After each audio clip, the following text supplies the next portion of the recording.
નમસ્કાર વિદ્યાર્થી મિત્રો, તમારું હાર્દિક સ્વાગત છે સમર્પણ એજ્યુકેશન હબની નીટ ઓનલાઈન બાયોલોજી બેચમાં. હું પન્ના પટેલ છેલ્લા 6 વર્ષથી નીટ, સીબીએસઈ અને જીએસઈબીના વિદ્યાર્થીઓને બાયોલોજી ભણાવું છું. અને વિદ્યાર્થી મિત્રો, આપણો આ જે બેચ છે કે જે બેચમાં આપણું ચેપ્ટર ચાલી રહ્યું છે એ છે જૈવિક વર્ગીકરણ. લાસ્ટ લેક્ચરમાં આપણે મોનેરા સૃષ્ટિ કમ્પ્લીટ કરી હતી. આજે આપણે શીખવાના છે પ્રોટિસ્ટા સૃષ્ટિ. તો વિદ્યાર્થી મિત્રો, ફટાફટ આપણે આ સૃષ્ટિ શરૂ કરીએ છીએ. પ્રોટિસ્ટા સૃષ્ટિની જો આપણે વાત કરીએ તો આ સૃષ્ટિમાં કયા સજીવો આવશે?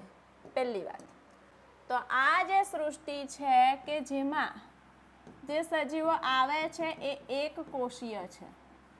કેવા છે? એક કોષીય છે અને સુકોષ કેન્દ્રી છે.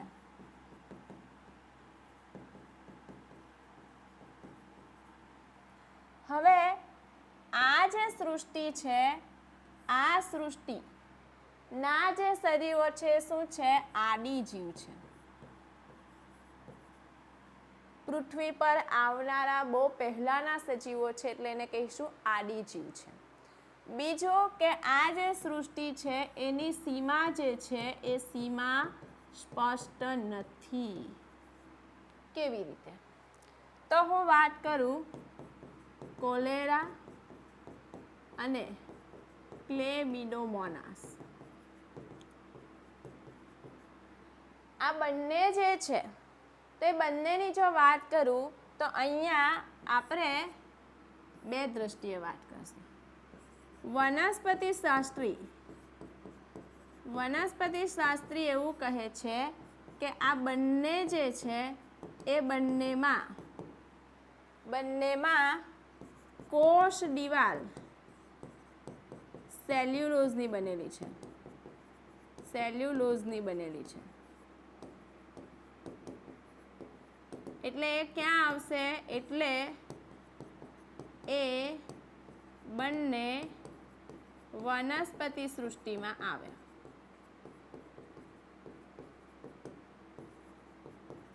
એવું કોણ કહે છે? વનસ્પતિ શાસ્ત્રી. જે પ્રોટિસ્ટા સૃષ્ટિના જે વૈજ્ઞાનિક છે એ વૈજ્ઞાનિક શું કહે છે કે આ બંને જે છે એ એક કોષીય છે અને સુકોષ કેન્દ્રીય છે. એટલે ક્યાં આવશે? પ્રોટિસ્ટા સૃષ્ટિમાં. એટલે પ્રોટિસ્ટા સૃષ્ટિમાં આવે. તો અહીંયાની સીમા સ્પષ્ટ નથી કે ક્યાંક એને વનસ્પતિ સૃષ્ટિમાં મૂકીએ કે પ્રોટિસ્ટા સૃષ્ટિ. બધા વૈજ્ઞાનિકોનો અલગ અલગ મંતવ્ય છે. એટલા માટે કહેવાયું છે કે આની જે સીમા છે એ સ્પષ્ટ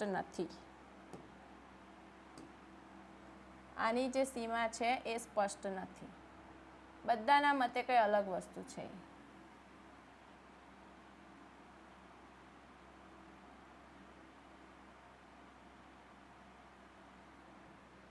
તો આ વસ્તુ ઇમ્પોર્ટન્ટ છે, હાઇલાઇટ કરી લેજો.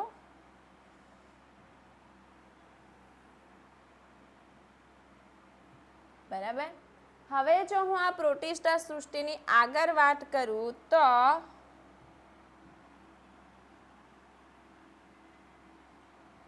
આ જે સૃષ્ટિના સજીવો છે એ કેવા છે? જલજ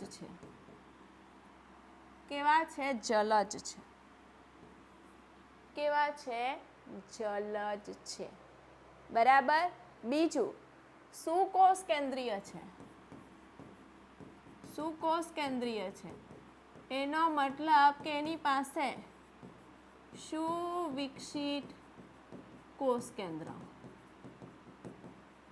એટલે ડીએનએ ક્યાં છે? કોષ કેન્દ્રમાં. બરાબર.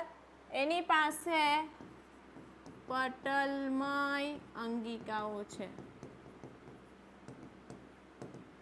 બરાબર. અને બીજું કે આની પાસે રંજક દ્રવ્ય બી છે. એટલે મોટે ભાગેના કેવા છે? આ પ્રકાશસંશ્લેષી પણ છે અને આપણે આગળ પ્રજીવો જોવાના છે કે જે વિષમપોષી પણ છે. તો પહેલા આટલું પોઈન્ટ હાઇલાઇટ કરીને નોટ ડાઉન કરી લો, પછી આપણે આગળ શીખીએ છીએ.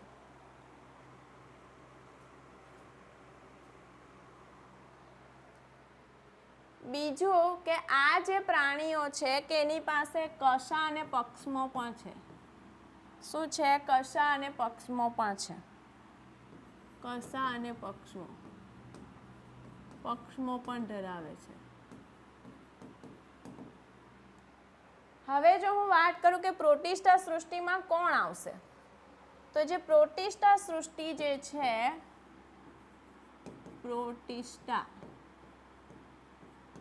પ્રોટિસ્ટા સૃષ્ટિમાં આપણે કોને શીખવાના છે તે, તો પ્રોટિસ્ટા સૃષ્ટિની અંદર આપણે શીખવાના છે ક્રાઇસોફાઇટસ. બીજો આપણે શીખવાના છે ડાયનોફ્લેજેટસ. ત્રીજો આપણે શીખવાના છે યુગ્લિનોઇડ. ચોથું આપણે શું શીખવાના છે? સ્લાઇમ મોલ્ડ. અને પાંચમું શીખવાના છે પ્રજીવો. શું શીખવાના છે? પ્રજીવો. હવે જો વિદ્યાર્થી મિત્રો આગળ વાત કરું તો જો આના પહેલા આપણે જે સૃષ્ટિ શીખેલા એ છે મોનેરા સૃષ્ટિ. કઈ સૃષ્ટિ શીખી ગયા? મોનેરા સૃષ્ટિ. આ મોનેરા સૃષ્ટિના સજીવો કેવા છે? તો એ એકકોષીય હતા. કેવા હતા? એકકોષીય. અને બીજા કેવા છે? આદિકોષ કેન્દ્રીય. એકકોષીય અને કેવા છે? આદિકોષ કેન્દ્રીય. જો હું વાત કરું પ્રોટિસ્ટા સૃષ્ટિ,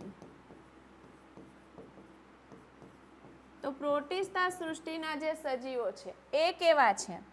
તો એ જે છે એ છે એકકોષીય. જેવા મોનેરામાં એકકોષીય એવા જ છે, પણ મોનેરાથી અલગ શું છે? તો આ છે સુકોષ કેન્દ્રીય.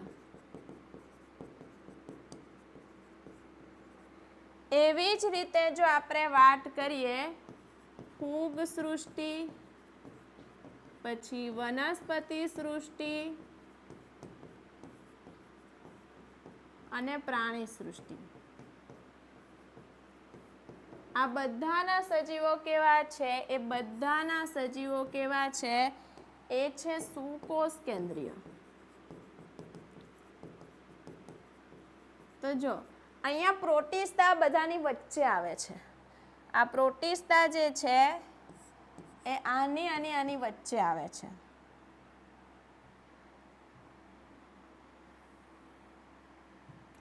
તો એટલા માટે શું કહેવાય છે કે જે પ્રોટિસ્ટા સૃષ્ટિ જે છે આ મોનેરા અને ફૂગ, વનસ્પતિ અને પ્રાણી સૃષ્ટિઓને જોડતી કરી છે એવું કહેવાય છે. બરાબર. હવે વાત કરીએ એના પ્રજનનની. તો આમાં પ્રજનનની વાત કરીએ તો આમાં પ્રજનન જે છે એ અલિંગી પ્રકારે પણ થશે. અલિંગીમાં શું થશે? તો અલિંગીમાં બીજાનું નિર્માણ થશે. અલિંગીમાં વિભાજન થશે. વિભાજન. અને લિંગી પ્રજનનની વાત કરીએ તો આમાં કોષીય જોડાણ થશે અને ફલિતાંડ નિર્માણ થશે. તો આ રીતે આમાં પ્રજનન પણ થશે. તો પહેલા આટલી વસ્તુ પર નોટ ડાઉન કરી લો.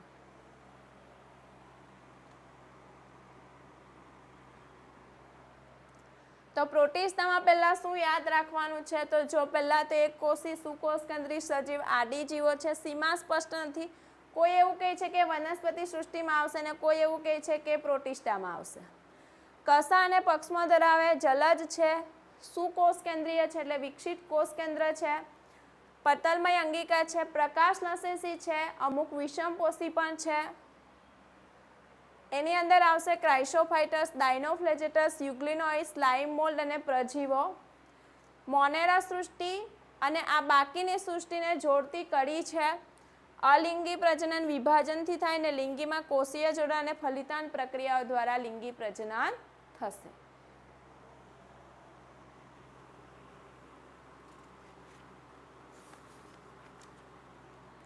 ચલો હવે આપણે પહેલા શીખવાના છે ક્રાઇસોફાઇટસ.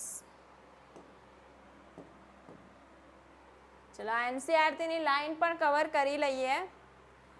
એકકોષી સુકોષકેન્દ્રી પ્રોટિસ્ટામાં મૂકવામાં આવે છે, પરંતુ સીમાં સ્પષ્ટ નથી. જીવશાસ્ત્રીમાં તે પ્રકાશલસેસી પ્રોટિસ્ટા હોઈ શકે, જે વનસ્પતિ હોઈ શકે.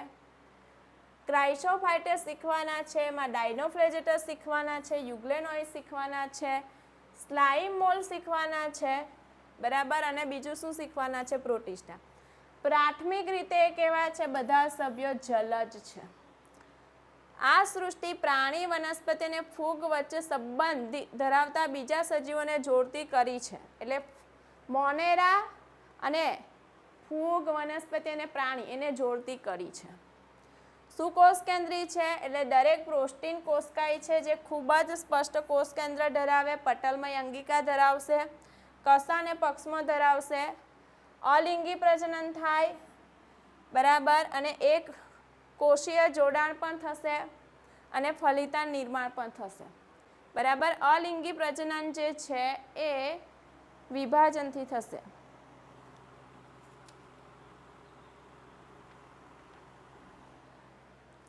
ચાલો હવે આપણે જોઈએ છે ક્રાઇસોફાઇટસ. ક્રાઇસોફાઇટસ શું દેખાઈ રહ્યું છે? કઈ સરસ મજાની ઇમેજ દેખાઈ રહી છે કે જેને જોવાનું ગમે છે. તો ક્રાઇસોફાઇટસમાં બે વસ્તુ આવશે. શું આવશે? એ બે વસ્તુ કઈ આવશે? તો એની અંદર આવશે ડાયટમ્સ. એક મિનિટ. એની અંદર આવશે ડેસ્મિડસ અને ડાયટમ્સ. જો આ જે ઇમેજ દેખાઈ રહી છે એ શું છે? ડેસ્મિડસ છે, જેને આપણે કહીશું સોનેરી લીલ. આ જે છે એ શું છે? ડાયટમ્સ છે. હવે સોનેરી લીલ અહીંયા પણ મસ્ત કલર દેખાઈ રહેલો છે. તો આ સોનેરી લીલ પહેલાં તો કેમ એને સોનેરી લીલ લાવવા માટે કયા રંજક દ્રવ્ય જવાબદાર છે? તો અહીંયા જે રંજક દ્રવ્ય આવેલા છે કયા છે? તો એ છે હરિતદ્રવ્ય, એટલે ક્લોરોફિલ એ છે, બરાબર. ક્લોરોફિલ એ છે, ક્લોરોફિલ બી છે, પછી ઝેન્થોફિલ છે અને કેરેટિનોઇડ.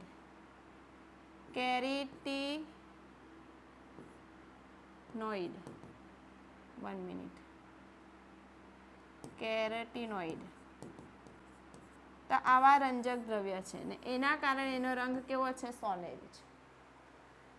આ જે છે ક્રાઇસોફાઇટસ એ કેવા છે? તો એ ને આપણે શું કહીએ છીએ તે પહેલાં તો એને પૃથ્વી જગતના રત્નો કહેવામાં આવે છે. શું કહેવામાં આવે છે? ધ્યાન આપજો, આ વેરી ઇમ્પોર્ટન્ટ છે. એને પૃથ્વી જગતના રત્નો, ઇંગ્લિશમાં આપણે એને કહીશું તો જ્વેલર્સ ઓફ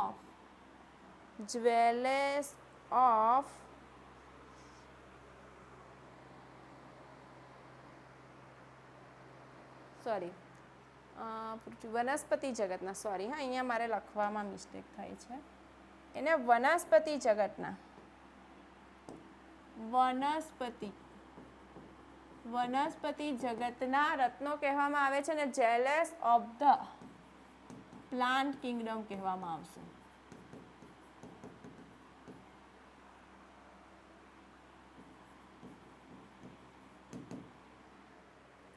બીજું કે આ જે છે એ કેવા છે તો એના વસવાટની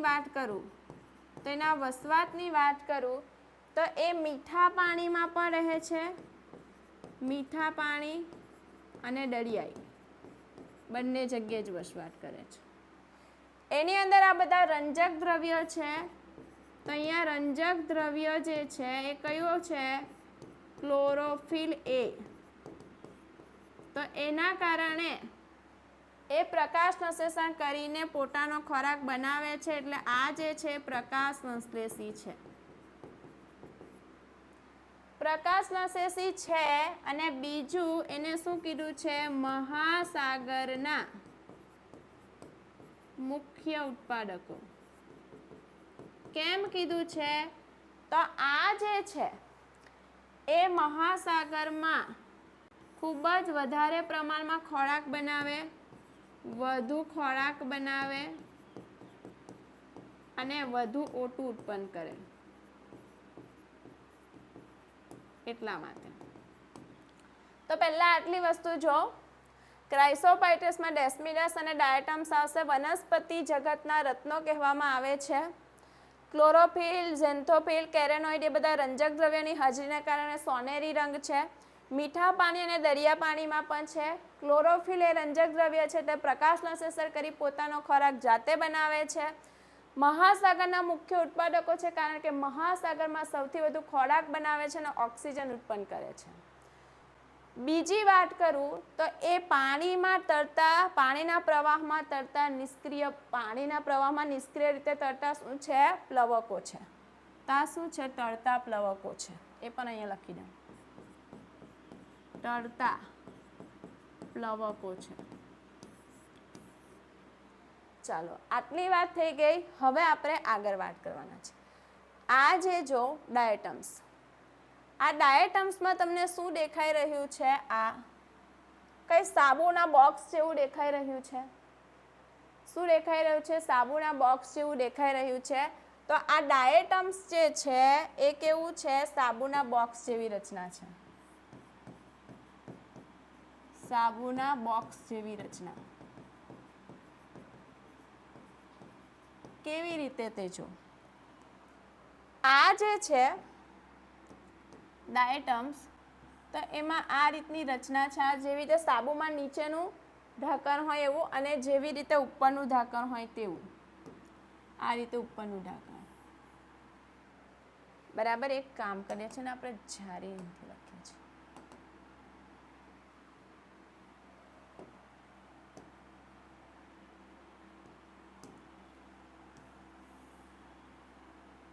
આ નીચેનું ઢાંકણ છે અને આ જે છે એ ઉપરનું ઢાંકણ છે. આવી કંઈક રચના છે. આ શું છે? નીચેનું ઢાંકણ. આ છે ઉપરનું ઢાંકણ. આ એની શું છે? આ કોષ દિવાલો છે. કોષ દિવાલ છે. અને એ કોષ દિવાલ શાની બનેલી છે? એ બનેલી છે સેલ્યુલોઝની. સેલ્યુલોઝની બનેલી છે. નોટ ડાઉન કરતા રહેજો. હવે જો આ જે કોષ દિવાલ છે એના પર સિલિકા દ્રવ્યની જમાવટ થાય.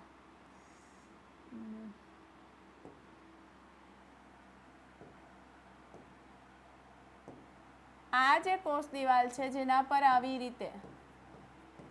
રીતે શું જમાવટ થાય? સિલિકા દ્રવ્ય. એક દેખાય એવો કલર આપણે લઈએ છીએ. આ શું છે? સિલિકા દ્રવ્ય. કોની જમાવટ થાય છે? સિલિકા દ્રવ્યની જમાવટ થાય. એ સિલિકા દ્રવ્યની જમાવટ થાય એના કારણે એ કેવી છે? અવિનાશી છે. કોષ દિવાલ પર સિલિકા દ્રવ્યની જમાવટ થાય એટલે એ અવિનાશી છે. એટલે શું થાય કે એ જે ડાયટમ્સ જે છે એ શું કરશે? એની જે તે નિવાસ સ્થાન જ્યાં હશે ત્યાં એ શું થાય? તો એના નૈસર્ગિક નિવાસ સ્થાનોમાં શું થાય? કોષ દિવાલ છોડી દે, જે શું થાય, લાખો વર્ષોની એની જમાવટ થાય, વર્ષોની શું થાય, જમાવટ થાય. અને એ જે પૃથ્વી છે જેને આપણે શું કહીશું, ડાયેટોમેસિયસ પૃથ્વી કહેવાય. તો આ વેરી ઇમ્પોર્ટન્ટ છે. આ રચના કેવી છે, સાબુના બોક્સ જેવી.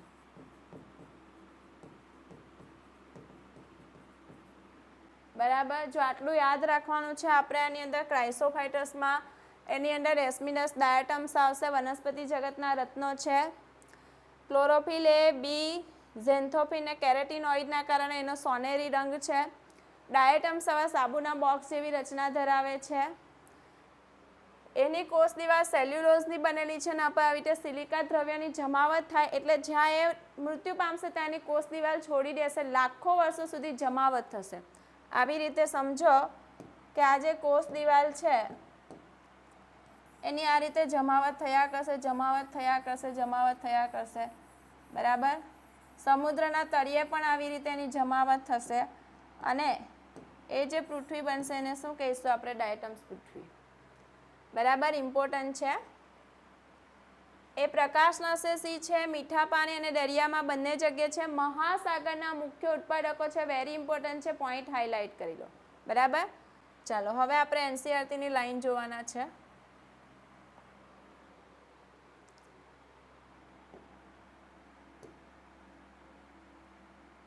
જો આ જૂથમાં આવશે ડાયટમ્સ અને ડેસ્મિડસ. મીઠા પાણીમાં અને દરિયાઈ પર્યાવરણમાં જોવા મળે છે. બરાબર. સૂક્ષ્મજીવો છે, પાણીના પ્રવાહમાં નિષ્ક્રિય રીતે તરતા પ્લવકો છે.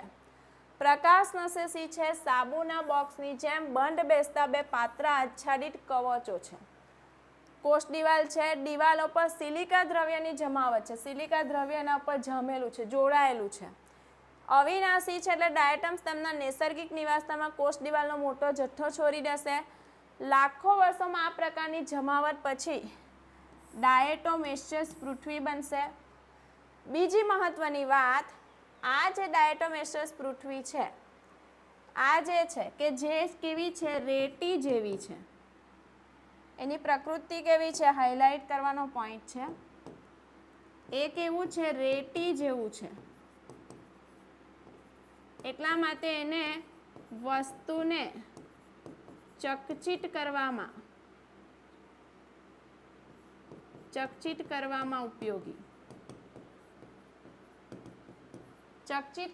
ઉપયોગી છે. બીજું તો ઇમ્પોર્ટન્ટ, તેલ અને ચાસણીને ગાળવામાં ઉપયોગી. આ હાઇલાઇટ કરજો. તેલ અને ચાસણીને ગાળવામાં અને ડાયટમ્સ મહાસાગરના મુખ્ય ઉત્પાદકો છે. ચાલો મેં જ્યાં હાઇલાઇટ કર્યું છે તે પહેલા હાઇલાઇટ કરી લો.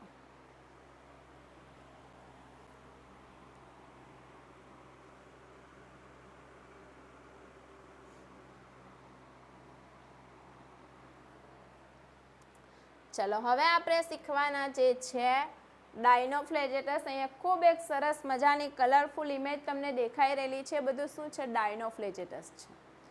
તો સૌથી પહેલાં આપણે સમજીએ કે આપણે કેમ ડાયનોફ્લેજેટસ કીધું છે. તો ડાયનો મતલબ કે એની પાસે બે કસા છે, બે કસા ધરાવે. ફ્લેજા એટલે કસા ધરાવે. બે કસા ધરાવે તો એની રચનાની પણ હું થોડી વાત કરી દઉં છું.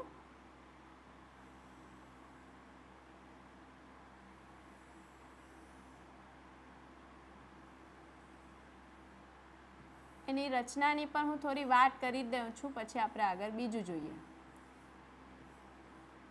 તો આ રીતે ડાયનોફ્લેજેટસ છે કે જેના ઉપર આવી રીતે બીજી તકતીઓ પણ આવેલી છે. બરાબર, ધ્યાન આપજો. આ જે ડાયનોફ્લેજેટસ છે તો એની પાસે બે કસા છે. એક કસા 1 મિનિટ હા, એક કસા એવી છે કે જે આવી રીતે આયામ રીતે આવેલી છે અને એક કસા એવી છે કે જે આડી ખાંચમાં છે. તો આવી બે કસા છે, બરાબર. આ કસા કેવી છે? આયામ રીતે આવેલી, આયામ રીતે. અને આ ખાંચ છે તેમાં આવેલી છે આડી કસા. તો આવી બે કસા ધરાવે છે એટલા માટે એને ડાયનોફ્લેજેટસ કીધું છે. આયામ રીતે આવેલી છે એ જેવી રીતે કારનું સ્ટીયરિંગ છે કે જે નક્કી કરશે કે કારને કઈ દિશામાં લઈ જવાનું છે, તો આયામ રીતે જે કસા છે, આયામ રીતે ગોઠવાયેલી કસા, આયામ રીતે ગોઠવાયેલી જે કસા છે, કસા શું કરશે તે જો. ગોઠવાયેલી કસા કોષને કઈ દિશામાં લઈ જવાનો છે તેનું નિયંત્રણ કરે.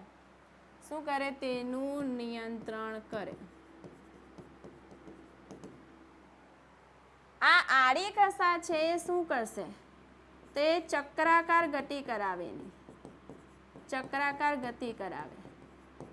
એટલા માટે આ જે ડાયનોફ્લેજેટસ છે એ ભ્રમરડાની ગતિ તરીકે, ભ્રમરડાની ગતિ કરતા તરીકેની એની ઓળખ છે.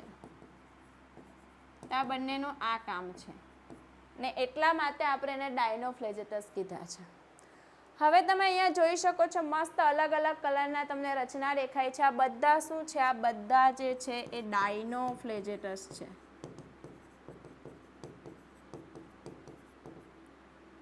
તો આ ડાયનોફ્લેજેટસના અલગ અલગ રંગ કેમ છે? તેમાં વિવિધ પ્રકારના રંજક દ્રવ્યો આવેલા છે. અમુક ડાયનોફ્લેજેટસ જે છે કે જે કેવા છે, આપણે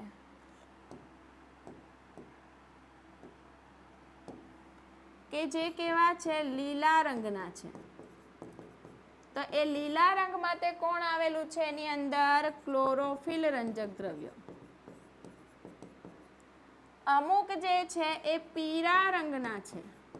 તે પીળા રંગ માટે કોણ આવેલું છે? તો પીળા રંગ માટે કેરેટિનોઇડ. કેરેટિનોઇડ 1 મિનિટ હા.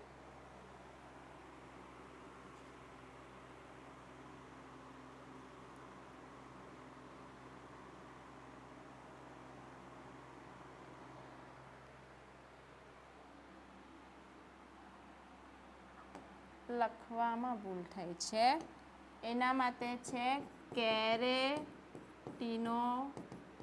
આવેલું છે. એવી રીતે હું વાત કરું બદામી, બદામી છે તો એના માટે આવેલું છે ઝેન્થોફિલ. શું આવેલું છે? ઝેન્થોફિલ આવેલું છે. એવી જ રીતે જો વાત કરું તો જે વાદળી રંગના છે તો એના માટે છે સાયનિન. અને રાતા અથવા એને કહીશું લાલ, તો એના માટે છે, અહીંયા લખું છું ઇરિથ્રિન. તો જો અહીંયા જે અલગ અલગ કલરના ડાયનોફ્લેજેટસ છે તો કોઈ પીળા છે, કોઈ લીલા છે, કોઈ બદામી છે, કોઈ વાદળી છે કે રાતા છે. તો એના માટે આ બધા અલગ અલગ રંજક દ્રવ્યો આવેલા છે. અને આમાં તમે જો એની પાસે ક્લોરોફિલ રંજક દ્રવ્ય છે તો એની પાસે ક્લોરોફિલ રંજક દ્રવ્ય છે ને એના કારણે એ કેવા છે? પ્રકાશ સંશ્લેષી છે. ક્લોરોફિલ એ છે અને બી છે એટલે એ કેવા છે? પ્રકાશ સંશ્લેષી છે. આ જે ડાયનોફ્લેજેટસની વસવાટની વાત કરું તો આ કેવા છે? દરિયાઈ છે. મીઠા પાણીમાં નથી, એ ક્યાં છે? દરિયાઈ જ છે. પહેલા આટલું નોટ ડાઉન કરો.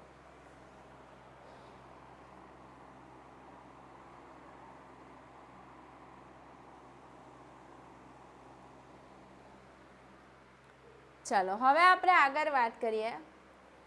અહીંયા શું દેખાઈ રહ્યું છે તમને? મસ્ત કઈ લાલ કલરનો દરિયો દેખાઈ રહ્યો છે. તો આવું કેમ છે? તો જે રાતા રંગના જે ડાયનોફ્લેજેટસ છે એનું ઉદાહરણની વાત કરું. રાતા રંગના ડાયનોફ્લેજેટસ જેનું ઉદાહરણ છે ગોનિયાલેક્સ. આ ગોનિયાલેક્સ શું કરશે? એ ઝડપથી બહુગુણન પામે. ઝડપથી બહુગુણન પામે, ખૂબ ઝડપથી બહુગુણન પામે અને આવી રીતે લાલ રંગનો દરિયો બનાવશે. લાલ અથવા આપણે એને કહીશું રાટાસ રંગનો શું બનાવે? દરિયો. અને એને ભરતી આવશે, એને કહીશું લાલ ભરતી. બરાબર? તો આ રીતનો લાલ રંગનો દરિયો આવશે. કોના લીધે આવે છે? રાતા રંગના ડાયનોફ્લેજેટસ ખૂબ ઝડપથી શું થાય? એની સંખ્યામાં વધારો કરશે અને આવી રીતે આખો લાલ રંગનો દરિયો બનાવી દેશે અને એને કહીશું લાલ રંગની ભરતી. એટલે લાલ ભરતી અને રટાસ પરથી ભરતી કહેવામાં આવશે.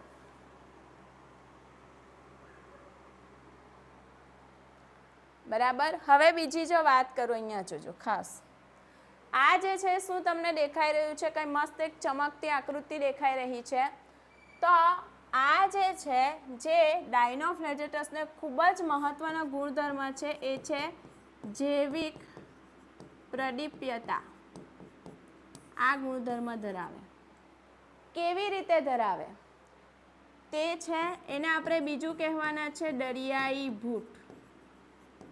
એ પણ આપણે એને કેમ કહીશું એની વાત કરીએ. તો જો હું વાત કરું લીલો રંગ અને વાદળી રંગ, લીલા અને જે વાદળી રંગના જે ડાયનોફ્લેજેટસ છે એ ડાયનોફ્લેજેટસ શું કરશે? એ ડાયનોફ્લેજેટસ શું કરશે? પ્રકાશ ઉત્પન્ન કરે. પ્રકાશ ઉત્પન્ન કરે. જ્યારે દરિયાનું પાણી હલે, શું થાય? દરિયાનું પાણી હલે ત્યારે તરંગો છે શું થાય? એ તરંગો જે છે ચમકે. શું થાય? ચમકે. એટલે દરિયો જે છે એ શું થાય? આ રીતે પ્રકાશિત થાય. બરાબર. અને આ રીતે પ્રકાશિત કરવામાં કોનો ફાળો છે? તો એના માટે જે રંજક દ્રવ્ય છે એ રંજક દ્રવ્ય છે એ લ્યુસીફેરિન.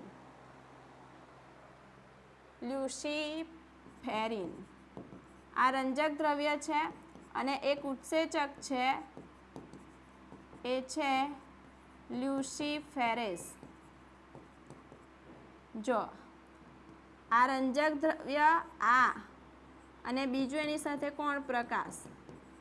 આ ત્રણ જોડાઈને આ રીતે ચમકાવશે એટલે રાતે એ ચમકશે એટલે આપણને ડર લાગશે. બરાબર. એટલે આપણે એને કહીશું દરિયાઈ ભૂત.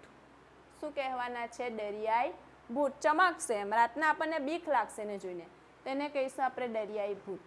બરાબર. અને એ ગરમ થયા વગર ચમકશે, એ પણ ધ્યાન રાખજો. ગરમ થયા વગર ચમકે.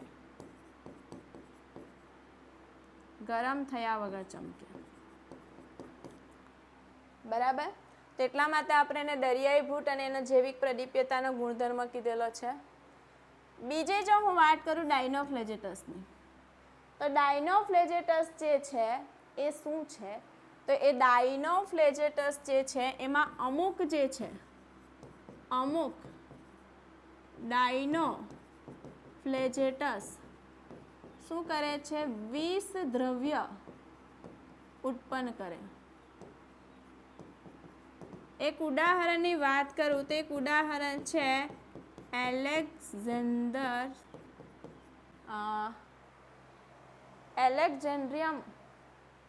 એલેક્ઝેન્ડ્રિયમ ફ્રેન્ડાઇસિસ. આ જે જાતિ છે આ ડાયનોફ્લેજેટસની એક જાતિ છે કે જે એક વિષ દ્રવ્ય બનાવે છે. એ જે વિષ દ્રવ્ય છે જેને આપણે કહીશું સાક્ષી ટોક્સિન. આ સાક્ષી ટોક્સિન જે છે એ જે છે આ દ્રવ્ય ઉત્પન્ન કરે. હવે જો એ ઉત્પન્ન કરશે એને કોણ ખાઈ જશે? માછલી. માછલી ખાય અને એ માછલી જો માણસ ખાય તો લકવો જેવી અસર થાય. તો આ પણ ઇમ્પોર્ટન્ટ છે ડાયનોફ્લેજેટસમાં. શું શીખા? ડાયનોફ્લેજેટસ કેમ કીધા? કારણ કે એની પાસે બે કસા છે, એક આયામ રીતે અને એક આરી. આયામ રીતે કોષને કઈ દિશામાં લઈ જવાનો છે તે નક્કી કરી આપશે અને ચક્રાકાર ગતિ આડી કસા કરાવશે. દરિયાઈ છે ક્લોરોફિલ રંજક દ્રવ્ય ધરાવે છે એટલે પ્રકાશ સંશ્લેષણ કરીને ખોરાક બનાવે છે. અલગ અલગ રંગના છે, લીલા રંગના, પીળા રંગના, બદામી, વાદળી, રાતા રંગના. જે રાતા રંગના છે તે ખૂબ ઝડપથી બહુગુણન પામે અને આવી રીતે રટાશ પડતો દરિયો બનાવે છે. અમુક જે છે વિષ દ્રવ્ય પર ઉત્પન્ન કરે છે કે જેના કારણે એને મોટી માછલીઓ ખાઈ જશે. મોટી માછલીને પછી માછલી ખાશે. એ માછલીને જો માણસ ખાય તો લખવો જેવી અસર પણ થઈ શકે છે. લીલા અને વાદળી રંગના ડાયનોફ્લેજેટસ પ્રકાશ ઉત્પન્ન કરશે. જ્યારે દરિયાનું પાણી હલે ત્યારે એના તરંગો ચમકે ને એની કારણે જૈવિક પ્રદીપ્યતાનો ગુણધર્મ છે. રાત્રે જોવાથી આપણને બીક લાગે છે એટલે એને આપણે દરિયાઈ ભૂત પણ કહીશું. બરાબર. અને આવો દરિયો છે ને ચમકશે એટલે આપણને દરિયાઈ ભૂત પણ આપણે એને કહીશું. તો આટલી નોટ ડાઉન કરી લો. બીજી મહત્વની વાત એ મહાસાગરના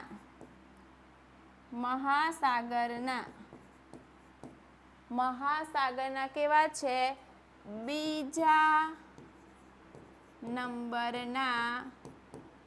બીજા નંબરના ઉત્પાદકો છે. પ્રથમ પણ કોણ આવશે? ક્રાઇસોફાઇટસમાં ડાયટામ્સ અને આ બીજા નંબરના ઉત્પાદકો છે. ચલો ડાયનોફ્લેજેટસ છે આકૃતિ કેવા છે તે જો.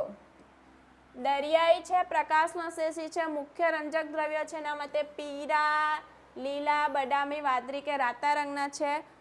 કોષ દિવાલની બહારની સપાટી, આ લખવાનું રહી ગયું છે. જો આ કોષ દિવાલની આ બહારની સપાટી છે. બરાબર. આ કોષ દિવાલ છે, એક કોષ દિવાલની છે એની આ બહારની સપાટી પર આ તકતી આવેલી છે. સેલ્યુલોઝની અક્કડ તકતીઓ છે. ધ્યાન આપજો. સેલ્યુલોઝની કેવી છે? અક્કડ તકતીઓ છે.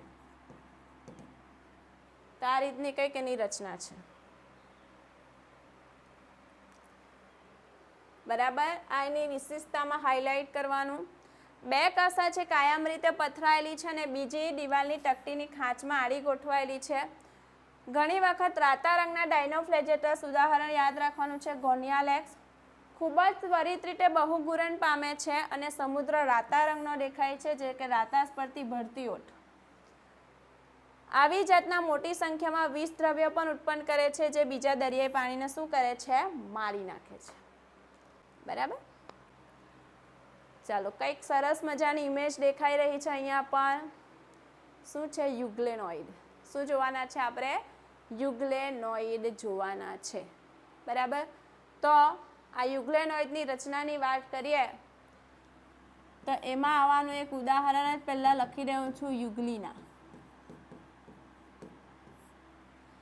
આ જે યુગ્લેનોઇડ છે તો એ ક્યાં જોવા મળે છે? તો એ જોવા મળે છે સ્થગિત પાણીમાં. ક્યાં જોવા મળે છે? સ્થગિત પાણીમાં જોવા મળે છે. હવે જો હું એની આકૃતિ દોરું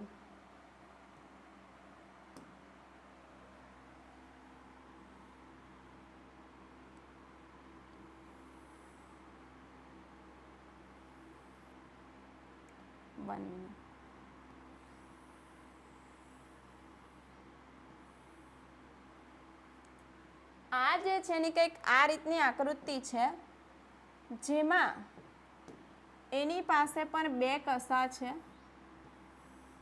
બે કસા છે, બરાબર. અને એ બે કસા જે છે એક ટૂંકી છે અને એક લાંબી છે. આ શું છે? બે કસા છે. ટૂંકી કસા, ટૂંકી કસા અને લાંબી કસા. એની પાસે આજે કોષ દિવાલ દેખાઈ રહેલી છે, પણ એ કોષ દિવાલ નથી, પણ કોષ દિવાલ નથી, એ કોષ દિવાલ નથી, પણ શું છે? પ્રોટીન સભર આવરણ છે, જેને શું કહેવાય? છાડી. શું કહેવાય? છાડી. જે શું છે? જે તેને વળી શકે તેવું શું બનાવે છે? લચક બનાવે છે. ચલો પહેલા આટલા પોઈન્ટને હાઇલાઇટ કરી લો.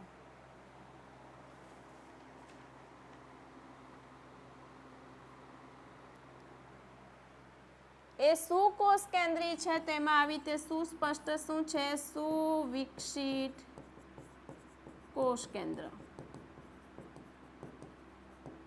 હવે એક બીજી મહત્વની વાત, અહીંયા તમે આકૃતિ જોઈ રહ્યા છો, તે આકૃતિમાં શું દેખાઈ રહ્યું છે? કયો કલર લા? તો જો અહીંયા આ છે એની કસા છે, આ શું છે? એની કસા, બરાબર. અને અહીંયા એના આગળના ભાગે એક સ્પોટ જેવી રચના દેખાઈ રહેલી છે. આગળના ભાગે અહીંયા સોરી, અહીંયા નથી દેખાતું તમને. ઓકે, અહીંયા જો આગળના ભાગે એક શું છે? એક સ્પોટ જેવી રચના છે. એ શું છે? આઈ સ્પોટ. શું છે? આઈ સ્પોટ. તો અહીંયા એની પાસે આવી એક રચના હશે આગળના ભાગે, જેને આપણે કહીશું આઈ સ્પોટ. શું કામ છે તેનું? એ કેવા રંગનું છે ને? તે લાલ રંગનું છે, એટલે હું લાલ રંગનું જ બતાવીશ. કેવા રંગનું છે? લાલ રંગનું. તો એ આપણે લખી દઈએ કે શું છે? આગળના ભાગે લાલ રંગનું આઈ સ્પોટ ધરાવે. હાઇલાઇટ કરજો. આ આઈ સ્પોટ ધરાવે જે શું કરશે? કે જે પ્રકાશ ગ્રહણ કરે, પ્રકાશ ગ્રહણ કરે, એટલે એ ફોટો રિસેપ્ટર છે કે જે શું કરે? અને પ્રકાશ બાજુ શું કરશે? પ્રકાશ બાજુ કોષની ગતિ કરાવે. શું કરશે? પ્રકાશ બાજુ કોષની ગતિ કરાવશે. અને આ જે ઘટના છે, જે ઘટનાને આપણે કહીશું, એક ઘટના પ્રકાશ બાજુ ગતિ કરાવે, એને કહીશું ફોટોટેક્સિસ. ફોટોટેક્સિસ. તો આ પણ એક ઇમ્પોર્ટન્ટ છે, હાઇલાઇટ કરી લો. ચાલો હવે એક બીજી મહત્વની વાત કરવાના છે. તો આ જે છે યુગ્લેનોઇડ, એની પાસે મિક્સ ગુણધર્મ છે, એટલે કેવા છે? મિશ્રિત ગુણધર્મી છે.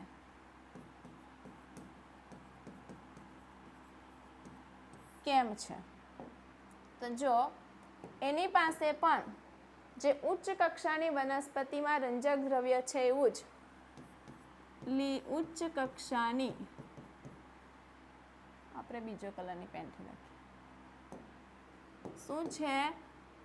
ઉચ્ચ કક્ષાની લીલી વનસ્પતિ જેવું, ઉચ્ચ કક્ષાની લીલી વનસ્પતિ જેવું રંજક દ્રવ્ય ક્લોરોફિલ એ ધરાવે. એટલે શું થાય? ક્લોરોફિલ એ ધરાવે એટલે જ્યારે પ્રકાશ હાજર, ત્યારે શું કરશે? જ્યારે એ પ્રકાશ સંશ્લેષણ કરે, પ્રકાશ સંશ્લેષણ કરે એટલે ત્યારે એ શું છે? પ્રકાશ સંશ્લેષી છે.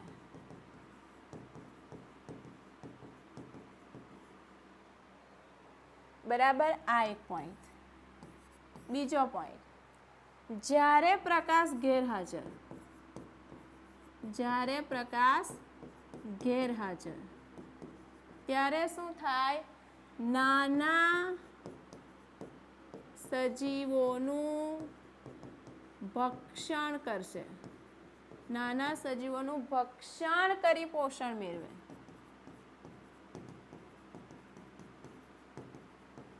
તો ત્યારે શું થશે? વિષમપોષી અથવા આપણે એને ભક્ષક કહીશું. તો આ બંને ગુણધર્મ ધરાવે છે એટલે શું છે? મિશ્રિત. એટલે લખી દઈએ આ બંને ગુણધર્મ ધરાવે એટલે શું છે? મિશ્રિત ગુણધર્મી. હાઇલાઇટ છે, કરી લેજો, ઇમ્પોર્ટન્ટ પોઈન્ટ છે.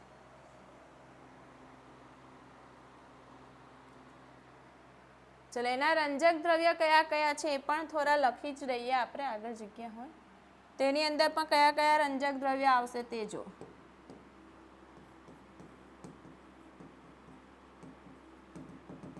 તો એની પાસે પણ રંજક દ્રવ્ય છે ક્લોરોફિલ એ છે, ક્લોરોફિલ બી છે, ઝેન્થોફિલ છે, કેરેટિનોઇડ પણ છે. રંજક દ્રવ્યો પણ છે. ચલો, હવે આપણે એની એનસીઈઆરટીની લાઈન જોવાના છે. મોટે ભાગે સ્થગિત પ્રાણીમાં જોવા મળે એટલે મીઠા પાણીમાં જોવા મળશે. દરિયાનું પાણી તો સ્થગિત નથી, કોષ દિવાલ નથી, પણ એની પાસે પ્રોટીન સભર આવરણ છે જેને છાડી કહે છે. હાઇલાઇટ કરી લેજો, આ પોઈન્ટ વેરી વેરી ઇમ્પોર્ટન્ટ છે. બીજું, છાડી દેહને વારી શકે તેવો નરમ બનાવે છે. બે કસા ધરાવે છે, એક ટૂંકી છે, બીજી લાંબી છે. સૂર્યપ્રકાશની હાજરીમાં પ્રકાશ સંશ્લેષણ કરે. સૂર્યપ્રકાશનો અભાવ હોય તો ખૂબ નાના જીવોનું ભક્ષણ કરે છે. ઉચ્ચ કક્ષાની વનસ્પતિમાં જે રંજક દ્રવ્ય હાજર છે એ પણ એની પાસે છે ને એનું ઉદાહરણ આવશે યુગ્લિના. તો જે હાઇલાઇટ કર્યું તે પહેલાં હાઇલાઇટ કરી લો, પછી આપણે શીખવાના છે સ્લાઇમ મોલ્ડ.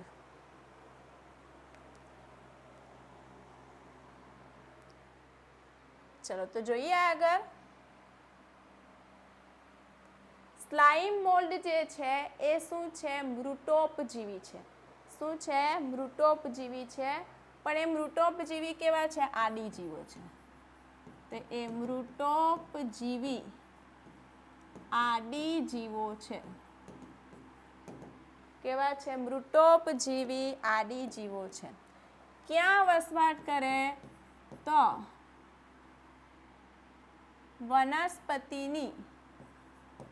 વનસ્પતિની સરતી ડાળીઓ કે પર્ણોમાં, પર્ણો પર પોતાના દેહને ફસાડી દે, ફેલાવી દે, ફસારે છે. અને પછી શું કરશે? મૃત કાર્બનિક દ્રવ્યો ગળે છે.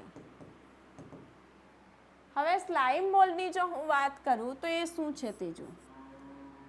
આ જે છે આ સ્લાઇમ મોલ્ડ છે.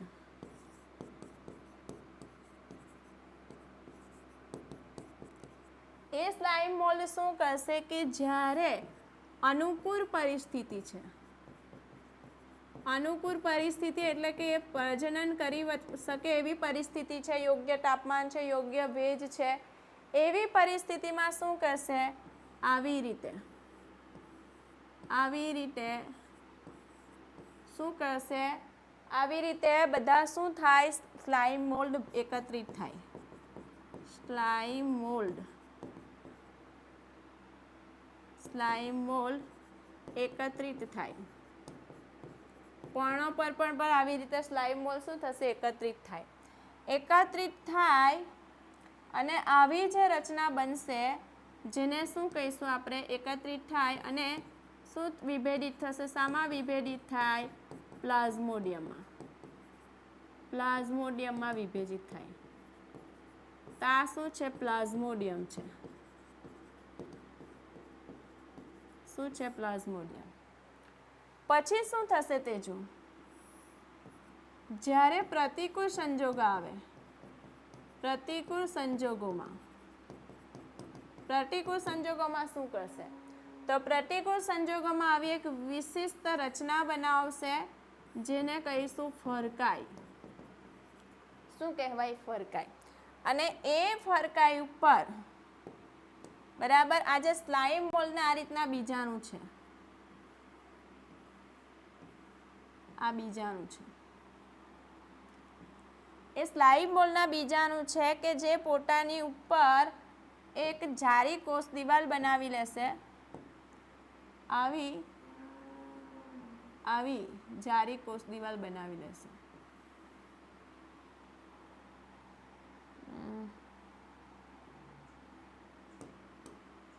આ જોઈન્ટ આવી જારી કોષ દિવાલ બનાવી લેશે.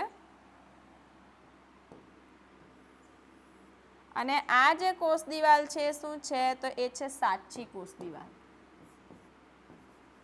જારી કોષ દિવાલ છે અને કેવી છે? સાચી કોષ દિવાલ છે. સાચી કોષ દિવાલ છે. કેવી છે? સાચી. અને એની અંદર આ શું છે? બીજાણુ છે.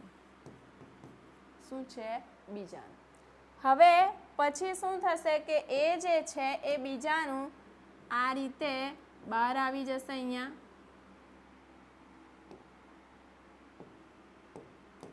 આ બીજાણુ આવી રીતે બહાર આવશે.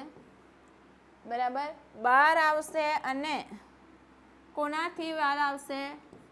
કોનાથી? તો હવા દ્વારા વિતરણ પામે. હવાના પ્રવાહ દ્વારા વિતરણ પામે, વિકિરણ પામે એવું લખશું આપણે. એક મિનિટ અહીંયા લખી દઉં છું.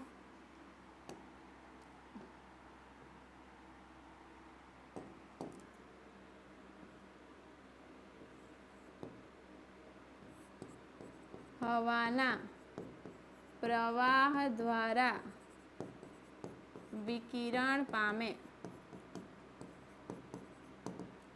અને શું થાય? નવા સ્લાઇમ મોલ્ડ તરીકે અંકુરિત થાય.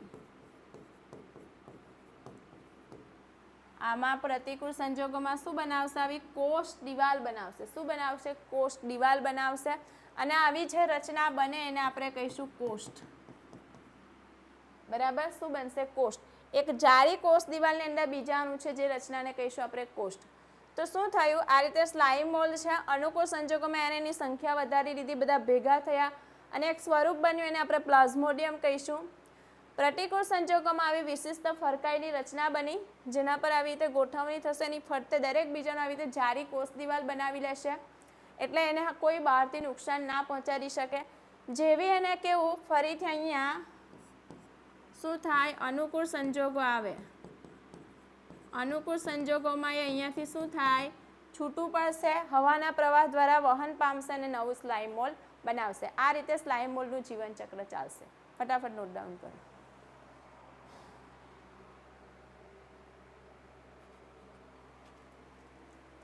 ને આ કોષ દિવાલ એવી છે કે વિપરીત પરિસ્થિતિમાં પણ જીવા રાખશે. બરાબર, તો એ ખાસ યાદ રાખવાનું છે. હવે આપણે સ્લાઇમ મોલ્ડનું બુકની આકૃતિ સમજીએ. સ્લાઇમ મોલ્ડ એ કેવા છે? મૃતોપજીવી આડી જીવો છે. વનસ્પતિની સળતી શાખા અને પર્ણો સાથે તેમના દેહને પ્રસારીને કાર્બનિક દ્રવ્યો ગળી જાય છે. અનુકૂળ પરિસ્થિતિમાં એ એકત્રિત થશે અને પ્લાઝ્મોડિયમ કહેવાતું સ્વરૂપ બનાવે છે જે વિકાસ પામી કેટલાક ફૂટ સુધી ફેલાય છે. ધ્યાન આપજો. આ જે છે શું છે? વિકાસ પામી કેટલાક ફૂટ સુધી ફેલાય છે. કેટલાક ફૂટ સુધી ફેલાય છે. બરાબર. પ્રતિકૂળ પરિસ્થિતિ દરમિયાન પ્લાઝ્મોડિયમ વિભેદિત થાય ટોચના ભાગે બીજાણુ ધરાવતી ફરકાઈ નામની રચના બનાવે. બીજાણુ સાચી દિવાલ ધરાવે જે ખૂબ જ પ્રતિકારકતા દાખવે. વિપરીત પરિસ્થિતિમાં પણ જીવંત રહેશે અને હવાના પ્રવાહ દ્વારા એ વિતરણ પામશે અને નવું સ્લાઇમ મોલ્ડ બનાવશે. તો વિદ્યાર્થીઓમાં આપણે પ્રોટિસ્ટામાં શું શીખ્યા? સૌથી પહેલાં ક્રાઇસ્ટોફાઇટર શીખ્યા, જેમાં ડેસ્મિડસ અને શું શીખેલા? ડાયટમ શીખ્યા. પછી ડાયનોફ્લેજેટસ શીખ્યા, પછી યુગ્લેનોઇડ શીખ્યા અને સ્લાઇમ મોલ્ડ શીખ્યા. હવે લાસ્ટ ટોપિક બાકી છે એ શું છે? પ્રજીવો. તો એની આપણે ચર્ચા કરવાના છે. પ્રજીવો જે છે એ કેવા છે? તો એ પ્રજીવો જે છે એ ભક્ષક પણ છે, બરાબર, અને પરપોષી પણ છે, પરોપજીવી પણ છે. બરાબર. ભક્ષક પણ છે, પરોપજીવી પણ છે,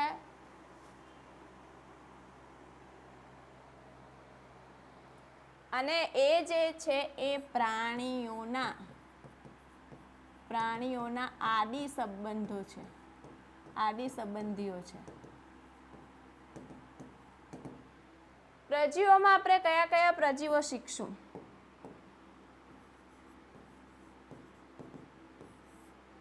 જો આ પ્રજીવો એવા છે જે પ્રોટિસ્ટા સૃષ્ટિમાં બીજા પર ખોરાક માટે આધાર રાખતા સજીવો છે.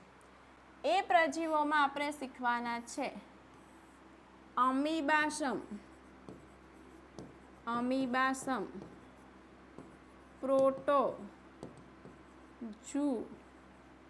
પ્રોટોઝુઓન્સ.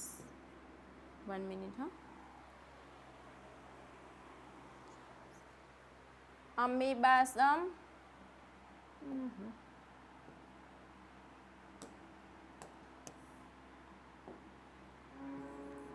પ્રોટોઝુઓન્સ, બરાબર.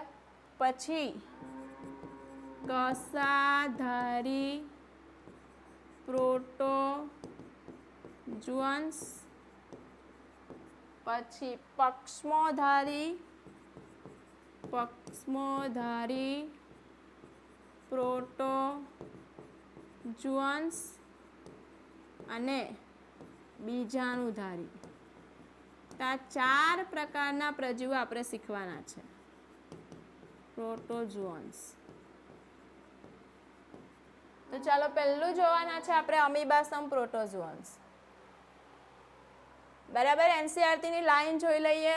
વિષમપોષી છે, ભક્ષકો છે, પરોપજીવી તરીકે વસે, પ્રાણીઓના આદિ સંબંધીઓ છે. હાઇલાઇટ કરજો. પ્રાણીઓના આદિ સંબંધીઓ છે, બરાબર. 4 મોટા જૂથ છે આપણે જોયા. એમાં પહેલું અમીબાસમ પ્રોટોઝુઓન્સ જોવાના છે.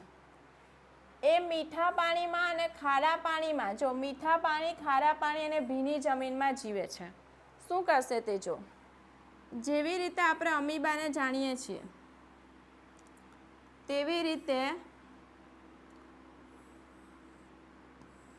અમીબા પાસે ખોટા પગ છે એવી રચના છે. અહીંયા આ શું છે? ખોટા પગ.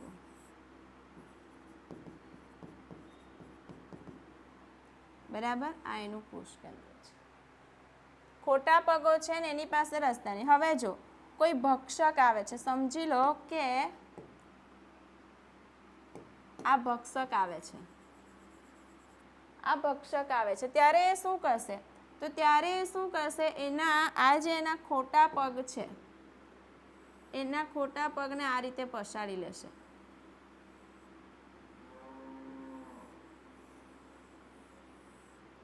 આ રીતે શું કરશે? ખોટા પગને શું કરશે? પ્રસારે.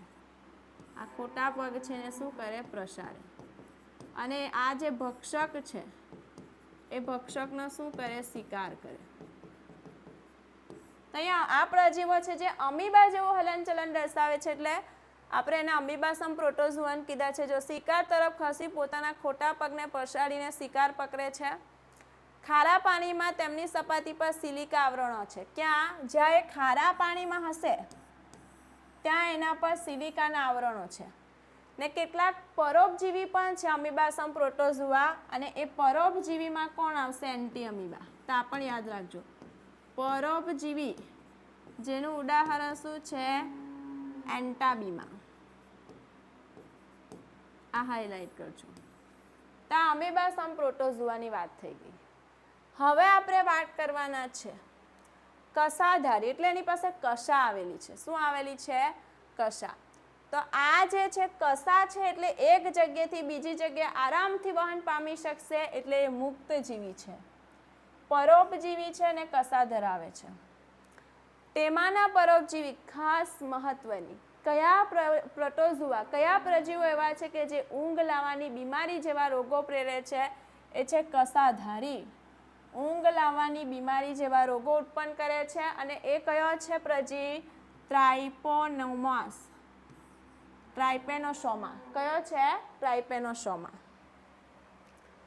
ચાલો પક્ષમધારી પ્રોટોઝોઆ આ કેવા છે જલજ છે હજારોની સંખ્યામાં એની ઉપર પક્ષમોની હાજરી છે એટલે હલનચલન કરતા સજીવો છે આપણે વાત કરશું પેરામિશિયમ જે ચપ્પલ જેવો આકારનું સજીવ છે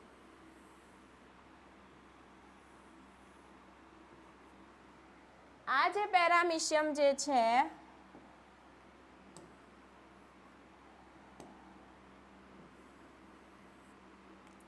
આ પેરામિશિયમ છે કે જેની શરીરની સપાટી પર સરસ જ આકૃતિ બનાવીએ આપણે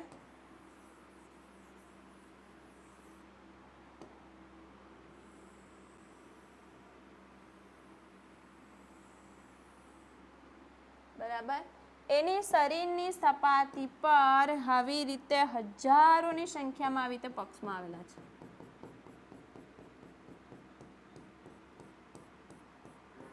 આ શું છે પક્ષમો છે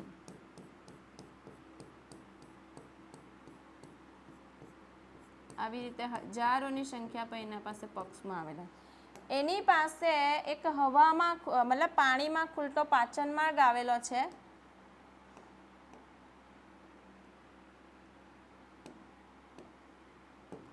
આવી રીતે એની પાસે પાણીમાં ખુલતો પાચન માર્ગ આવેલો છે બરાબર આ શું છે પાચન માર્ગ તો જ્યારે પાણીને હલ્લેસા મારતો જશે ત્યારે એની અંદર આ રીતે ખોરાક જે છે આ રીતે એની અંદર પ્રવેશે ને એની પાસે આવેલી હશે રસધાની શું આવેલી છે રસધાની જે ખોરાકનું પાચન અન્નધાની આવેલી છે એની પાસે આવેલી છે અન્નધાની જે એના ખોરાકનું પાચન કરશે બીજું એની પાસે કોષ કેન્દ્ર પણ છે અને એની પાસે 2 કોષ કેન્દ્ર છે બરાબર તો આ પહેલા હાઇલાઇટ કરી લો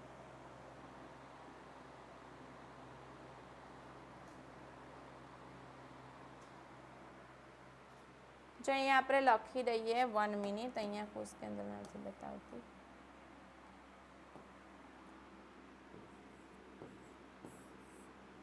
બે કોષ કેન્દ્ર આ શું છે પાચન માર્ગ આ શું છે ખોરાકનો પ્રવેશ થશે આ રીતે પાણીમાં થાય ત્યારે આમાંથી ખુલ્લો માર્ગ છે એટલે ખોરાકનો પ્રવેશ થશે એનું પાચન થશે બરાબર તો જો અન્નમાર્ગમાં પોલાણ ધરાવે છે જે કોષની બહારની સપાટી તરફ ખુલે છે ક્રમબદ્ધ રીતે પક્ષમાં હલ્લેસા મારી સંકલિત હલનચલનના કારણે પાણીના પ્રવાહની સાથે સાથે ખોરાક અન્નમાર્ગના પોલાણમાં પસાર થાય છે ને એનું ઉદાહરણ છે પેરામિશિયમ આ શું છે પેરામિશિયમ છે એ પક્ષમધારી પ્રોટોઝોઆ છે બીજાણુધારી પ્રોટોઝોઆની વાત કરું તો આ સમૂહ વિવિધ સજીવોનો સમાવેશ કરે છે પણ એ જીવન ચક્રમાં ચેપી બીજાણુ ઉત્પન્ન કરે એમાં તમારે એક ઉદાહરણ યાદ રાખવાનું છે પ્લાઝ્મોડિયમ જ્યારે આપણે ક્લાસ 12માં આવીશું અને મેલેરિયાનો રોગ શીખીશું ત્યારે આપણે જોવાના છે કે કયા પ્લાઝ્મોડિયમ છે કે જે મેલેરિયાનો રોગ કરવા માટે જવાબદાર છે તો એ આપણે જોવાના છે આ રોગ એવો છે કે માનવ વસ્તીને મૂંઝવણમાં મૂકી દે તેવી અસર પણ પહોંચાડે છે એ રોગ વિશે આપણે ડિટેલમાં ક્લાસ 12માં જોઈશું બરાબર. તો પ્લાઝ્મોડિયમ છે કે જે શું કરશે, મેલેરિયાનો રોગ પણ કરે છે અને બીજાણુધારી પ્રોટોઝોઆ છે. તો અહીંયા આપણે 4 જોઈએ, અમીબાશમ, કસાધારી, પક્ષમોધારી અને બીજાણુધારી પ્રોટોઝોઆ પતે છે. મતલબ કે અહીંયા પ્રોટિસ્ટા સૃષ્ટિ ખતમ થાય છે. શું શીખ્યા? પ્રોટિસ્ટામાં શું શીખ્યા? એકકોષી સુકોષ કેન્દ્રી સજીવો છે, ક્રાઇસોફાઇટસ શીખ્યા, ડાયનોફ્લેજેટા શીખ્યા, યુગ્લેનોઇડ શીખ્યા, સ્લાઇમ મોલ્ડ શીખ્યા અને લાસ્ટમાં પ્રજીવો શીખ્યા. તો વિદ્યાર્થી મિત્રો, હવે આપણે જે શીખ્યા તો તેની હવે આપણે ટેસ્ટ કરવાના છે. એટલે આપણે શું શીખવાના છે? MCQ જોવાના છે. નીટ 2016નો સવાલ છે, ડાયટમ્સ માટે નીચેનામાંથી કયું વિધાન ખોટું છે? શું પૂછેલું છે? કયું વિધાન ખોટું છે? ડાયટમ્સની કોષ દિવાલ સરળતાથી નાશ પામે તેવી હોય છે, અવિનાશી છે, સિલિકા દ્રવ્યની જમાવટ છે, તો આ ખોટું છે. તો આન્સર તો આ દેખાય જ છે. ડાયટમની કોષ દિવાલ દ્વારા ડાયટોમેસિયસ અર્થ એટલે પૃથ્વી બને છે, વાત સાચી છે. સમુદ્રના મુખ્ય ઉત્પાદકો છે, વાત સાચી છે. અતિ સૂક્ષ્મ છે, પાણીના પ્રવાહ રીતે નિષ્ક્રિય તે તરે છે, આ વાત સાચી છે. એટલે આન્સર આવશે ઓપ્શન એ. આ પણ નીટ AIPMT 2015માં પૂછાયેલો સવાલ છે. કયા સજીવોના જૂથમાં કોષ દિવાલ સાબુના બોક્સની જેમ બંધ બેસતા બે પાતળા ઓવરલેપિંગ કવચ બનાવે છે? ડાયનોફ્લેજેટસ, સ્લાઇમ મોલ્ડ, ક્રાઇસોફાઇટસ કે યુગ્લેનોઇડ? શું આવશે? ક્રાઇસોફાઇટસમાં ડાયટમ્સ.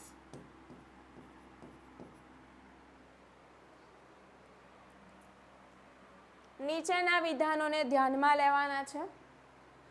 ડાયટમ્સ અર્થ એટલે પૃથ્વી થશે. નો ઉપયોગ તેલ અને સિરપના ગાળણમાં થાય છે, કારણ કે તેની પ્રકૃતિ કણમય કે રેતી હોય છે. ડાયનોફ્લેજેટસની કોષ દિવાલ બહારની સપાટી પર સેલ્યુલોઝની સખત તકતીઓ આવેલી છે, વાત તો સાચી છે. યુગ્લેનોઇડમાં કોષ દિવાલની જગ્યાએ પ્રોટીન સભર આવરણ છે, છાડી છે, વાત પણ સાચી. તે તેમના શરીરને સખત બનાવે છે, આ ખોટું છે. આ ખોટું છે. એ શું બનાવે? નરમ બનાવે.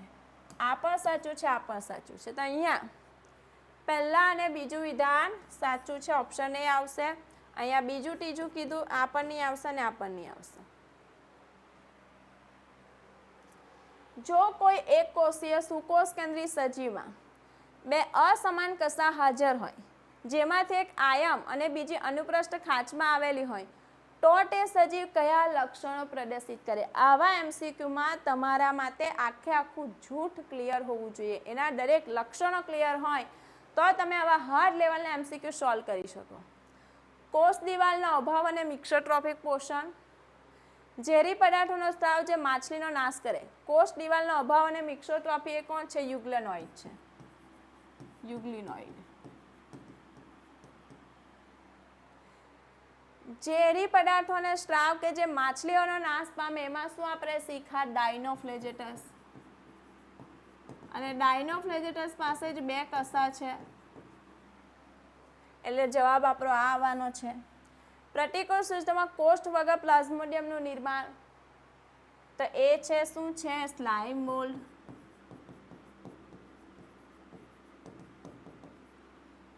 અને સિલિકા દ્રવ્યની અવિનાશી કોષ દિવાલ એટલે ક્રાઇસોફાઇટસ.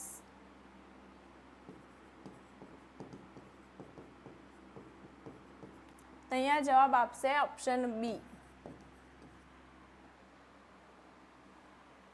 તો વિદ્યાર્થી મિત્રો, અહીંયા આપણે પ્રોટિસ્ટા સૃષ્ટિ કમ્પ્લીટ કરી નાખ્યા છે. આ ચેપ્ટરમાં આપણે પ્રસ્તાવના કમ્પ્લીટ કરી નાખી, મોનેરા સૃષ્ટિ કમ્પ્લીટ થઈ ગયું છે, પ્રોટિસ્ટા સૃષ્ટિ પણ આજે કમ્પ્લીટ થઈ ગઈ છે, એટલે આપણું અડધું ચેપ્ટર કમ્પ્લીટ થઈ ગયું છે. વિદ્યાર્થી મિત્રો, જો લેક્ચર જોવાના બાકી હોય, અટેન્ડ કરવામાં રહી ગયું હોય તો ચિંતા કરવાની જરૂર નથી. સમર્પણ એજ્યુકેશન હબ એપ ડાઉનલોડ કરો અને એના પર તમે એનરોલ કરશો એટલે તમને જેટલા પણ લેક્ચર થવાના છે બધાના રેકોર્ડેડ વિડીયો મળી જશે, PDF નોટ મળી જશે. યાદ રાખો, 11મું ધોરણ એ ફાઉન્ડેશન છે, પાયો છે. જો 11મું ધોરણ તમે સરળ રીતે કરશો તો તમારા માટે ક્લાસ 12નું બોર્ડ અને નીટ ક્રેક કરવું ઘણું સરળ થઈ જશે. તો આ વસ્તુને ધ્યાનમાં રાખવાનું છે. અને ચાલો હવે આપણે નેક્સ્ટ લેક્ચરમાં નવી સૃષ્ટિ સાથે મળીશું. અને એ સૃષ્ટિ કઈ શીખવાના છે? ફૂગ સૃષ્ટિ.